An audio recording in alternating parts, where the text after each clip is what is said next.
With the release of Deltarune Chapters 3 and 4, I feel like it's time to look at some of those Undertale and Deltarune Roblox games. But more specifically, I want to talk about Eternal Star. Eternal Star, I would describe a lot like Dusttale. You're doing another genocide route, but things are a bit different. And you'll see what I mean later in this video if you aren't addicted to TikTok. So, Eternal Star is essentially just like Undertale.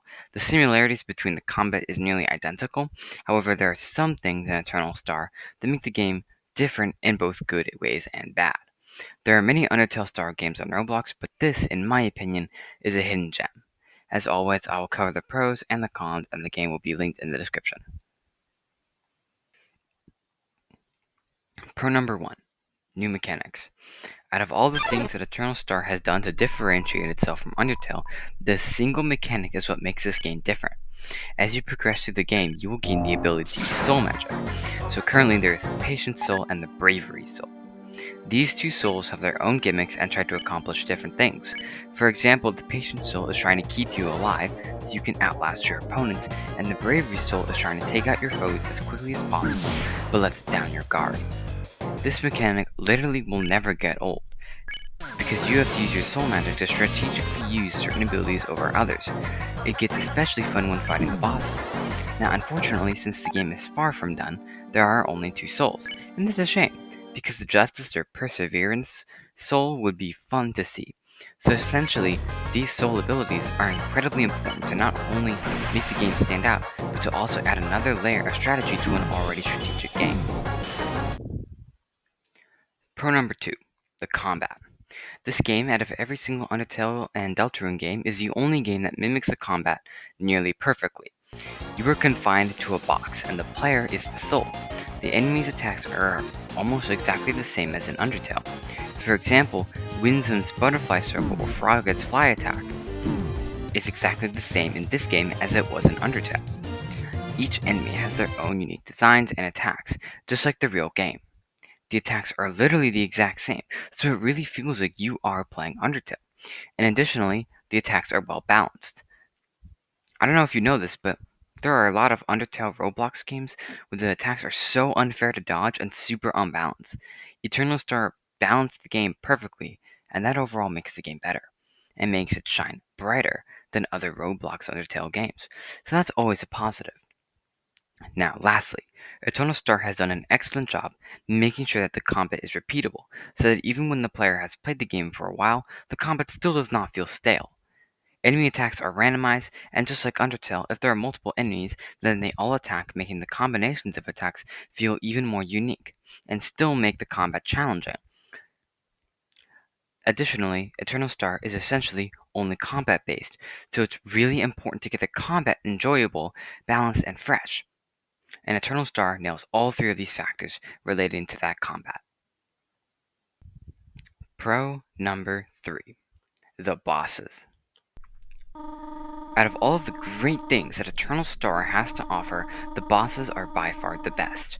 There are 6 mini-bosses and 3 regular bosses, so let's start with the mini-bosses. Each mini-boss, just like the regular enemies, have their own unique attacks. This time, however, some kind of gimmick or cutscene is introduced. This is also when attacks start becoming different and make the game feel different from Undertale. For example, in the Greater Dog fight, if the Greater Dog gets down to half health, then it will spawn 2 lesser dogs. Like I said, some kind of gimmick is used to keep the player interested when fighting the mini-bosses. Now, as for the other mini-bosses, the differences are a lot less clear, and it's just better if you played the game, which will be linked in the description. So overall, the mini-bosses will make the game feel more interesting and will keep the player entertained until they reach the actual bosses. The bosses are so good. Every single one of them has always super fun. Let's start with the first boss. Now, hold on. At this point in time, everything I've said isn't really spoilers, but I feel like you could still get a great experience if you played up to this point.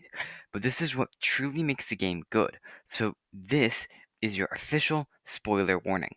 If you're considering playing the game, go play it. It's not crazy long. And after you've beaten the game thus far, then you can come back and see a more thorough review of the bosses. Okay, back to the video. Let's start with the first boss, Toriel. This is where things are really different. Toriel now wants to kill you, and you can't one-shot her like in Undertale. Even after beating the game, Toriel still provides a challenge, if you're not careful. It is the first boss, and I think that it really shows the greatness of the suit to come. Toriel's attacks are really annoying to dodge. It's just like that one attack that Toriel does, except she does not try to spare you. And in this fight, Toriel aims to kill you and will do every means necessary. But this is just the first phase. When Toriel gets down to half health, she will summon her trident. This kicks off the second phase. In this phase, her attacks are now way faster, and she uses new types of attacks, so the second phase is harder, but not too bad. And if you can manage to do all 50 damage, then Toriel will go into a frenzy. You must survive a barrage of all her attacks for a good long while. This is Toriel's last stand, and if you survive, then Toriel will die, and you will win. Good job. The second boss is obviously Papyrus. Now, this is also strange. Papyrus in Undertale would get one hit, but now he is wearing a suit of armor, ready to put an end to the genocide. Up until now, the devs have been holding back, giving you a lot of leeway so you can beat the boss. However, this boss is hard. Papyrus has 120 HP compared to Toriel, who has 50 HP. The fight is a lot longer than Toriel's fight, and additionally, a new mechanic is introduced. In Snowden, the player learns what blue attacks does. However, now, the player themselves are now blue. With this, though, now the player is in the third dimension. Even Undertale didn't do this, because Undertale is not a 2D game inside a 3D game. This feature is so epic.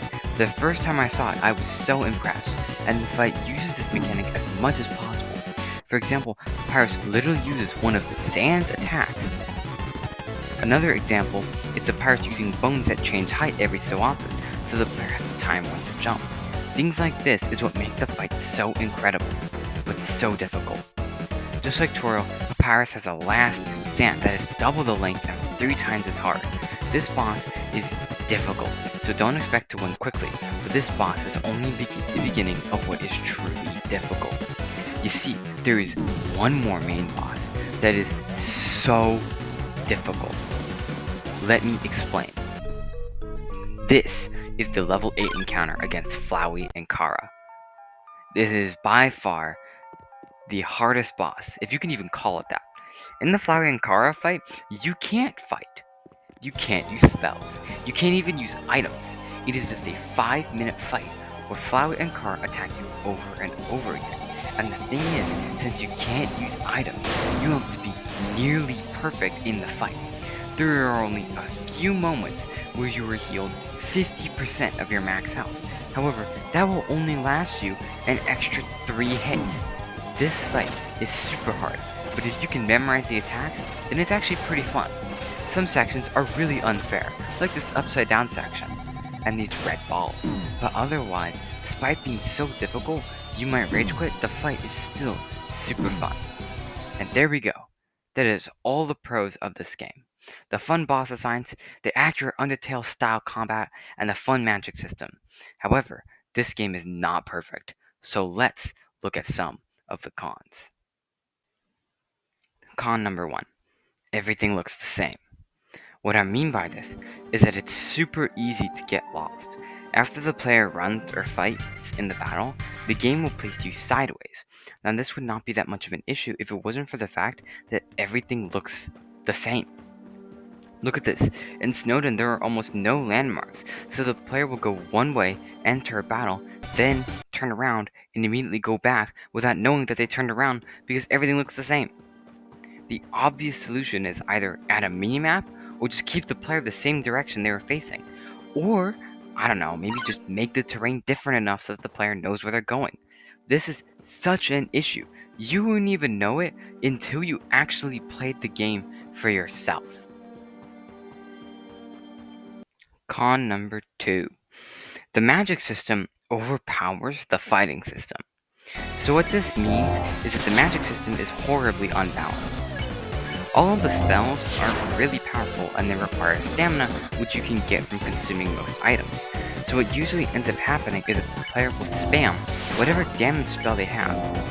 Then, when the player runs out of the stamina, they'll just use an item so they can spam the attack spell some more. Most often, the player is just going to use the main damage spell because it's more convenient. the other 3 spells. Sure, it does add a layer of strategy, but it also allows the player to just use the most powerful spell to destroy the enemy, then eat a synonym roll, then when they run out of stamina, then repeat the process. Once the player has the ability to use soul magic, they will almost never actually use the fight button. It just becomes obsolete. The idea that I like better is that the player gains stamina over time instead of from items, and this will allow the player to actually use their spells sparingly and actually use the fight button. The magic system is incredibly unbalanced and just makes the player spam one spell for the whole fight until they win over and over again, which is just bad game design. Okay, I just want to set the record straight. I had trouble finding the last con that wasn't just a feature in Undertale, but no well, here we go. Con number 3. It's grindy. Just like in Undertale, you have to grind to level up so that you can fight the bosses. It's no different from Undertale, but it's still really annoying. The thing is that the combat doesn't feel old, but it's just time consuming, especially when the player is in the early game. I'm pretty sure it's intentional because the game is trying to mimic Undertale, but I'm still going to hate about it. But there's no reason to ramble on about something that is probably intentional and won't change, and the problem already speaks for itself. So now that we've taken a look at what makes the game great and not so great, I have a few extra things to talk about that does not fit into either category. Firstly, there are some cosmetics you can get by defeating regular and mini bosses. They don't do anything other than add cool looking attacks. For example, if you kill Toriel enough times, then you get Toriel's Trident, and this Trident lets you shoot firebolts and throw the spear. The cosmetics are really cool and make the player feel powerful and give you hits dopamine. I guess it's the only thing that makes you actually want to press the fight button once you get the soul magic. Secondly, there are achievements. There are certain things that the player can do to get achievements. They don't reward the player with anything, but they're essentially the only thing calling the player back to old areas. It's a nice thing, but not worthy of its own pro. And finally, the game is in fact multiplayer. You can add people to a party to take on a battle that is way harder than what you are capable with, like the Flowey and Kara fight, or the Papyrus battle. Enemies and bosses will scale based on the amount of people in the battle, and that is a nice feature if you have a skill issue. But it's also not very appealing because if you're not a party leader, then you can't control what you fight. Only what the party leader can start the battle. If you're the party leader, it's great, but party members don't have any free will to also start battles, so it's not bad, but not great either. Conclusion. Eternal Star is a very interesting game. The game wants to copy Undertale, but is trying to put its own spin on it with a magic system and altered bosses and story. The magic system is very unique and adds a new layer of strategy to an already strategic game. However, there comes a point where the player will often just use the damage spell with Soul to get the battle over with and not use the other spells. The game, just like Undertale, is a bit grindy and time consuming.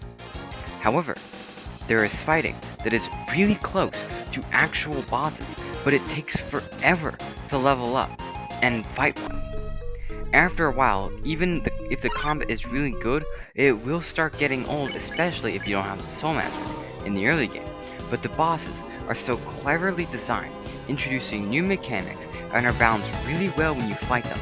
They are by far the highlight of the game, and it's worth playing just to experience them.